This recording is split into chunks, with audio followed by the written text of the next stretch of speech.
Why did we go here?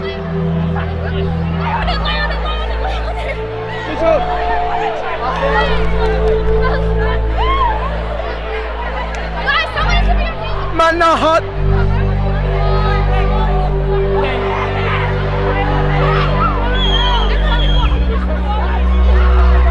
No, watch out, bro.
Tree. I'm coming for you, Bacon. I didn't even know there was such a thing as bacon trees. And all of a sudden, Jose, Pablo, whatever his name is, his body is riddled with bullets and he falls to the sand, and before Jose can utter the words, he says, "No, Jose, no, Pablo, it's not a bacon tree, it's a hambush." It's a ambush. It's a ambush.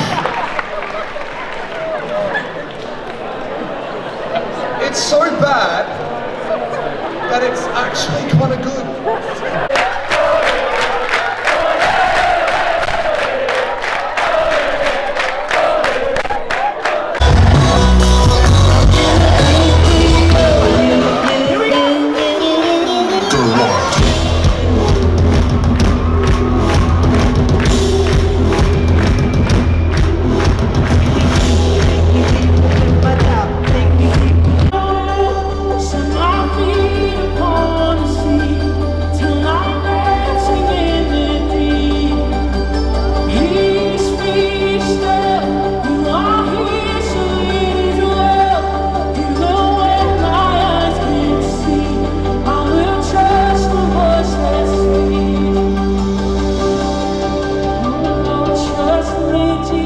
To hurl them in your direction.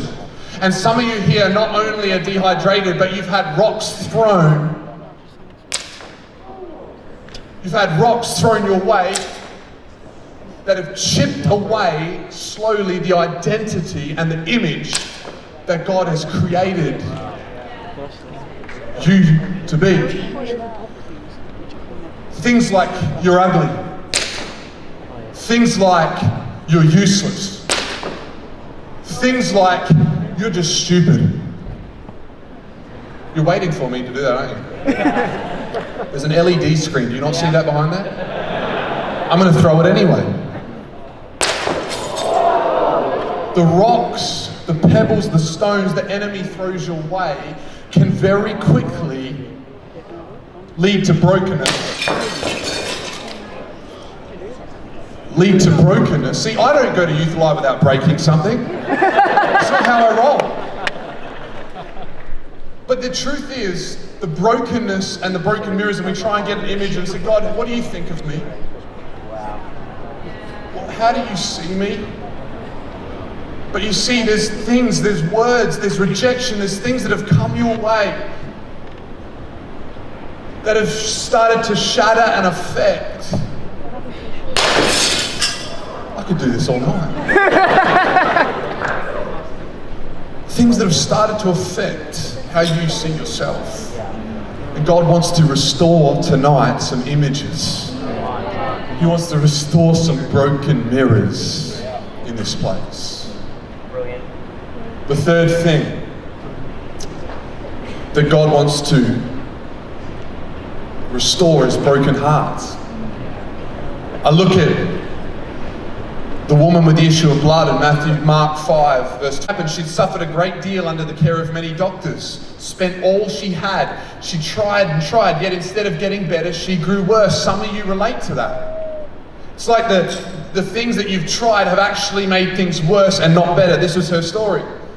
When she heard about Jesus, she came up behind him in the crowd and touched his cloak because she thought, I'll just touch his clothes, I'll be healed. Immediately, her bleeding stopped. Come on, someone needs to celebrate. And she felt in her body that she was freed from her suffering.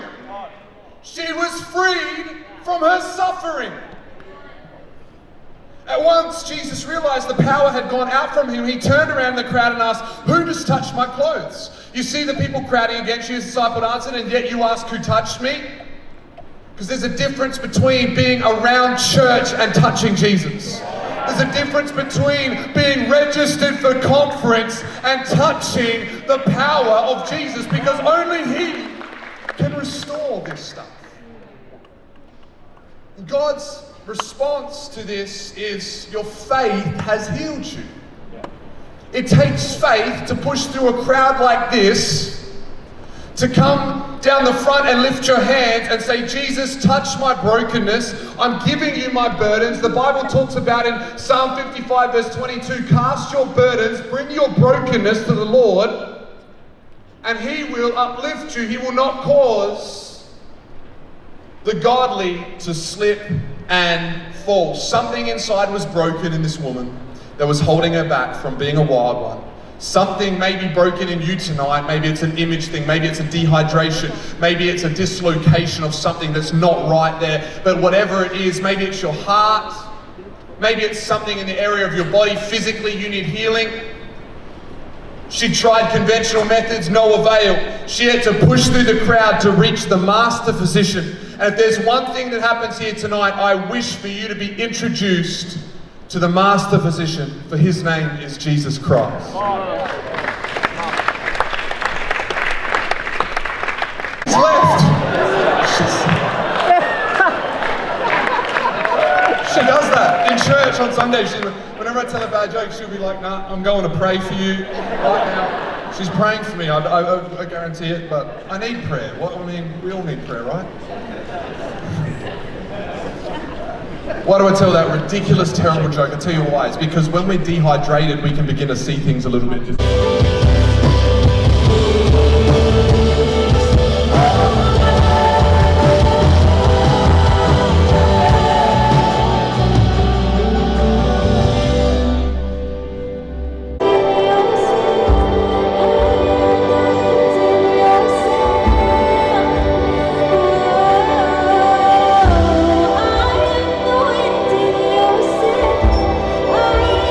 For today's wild ones. Have you heard his voice? Can you hear him? Can you hear adventure calling?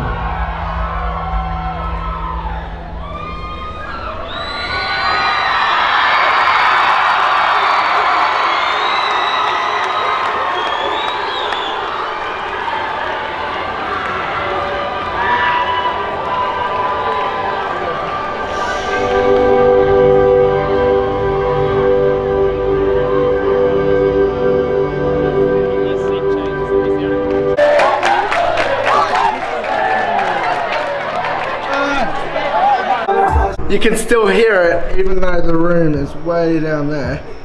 You can still hear it. Hold on, let's go out front. I'm not sure if you guys can hear it, but I can definitely hear it. At the moment.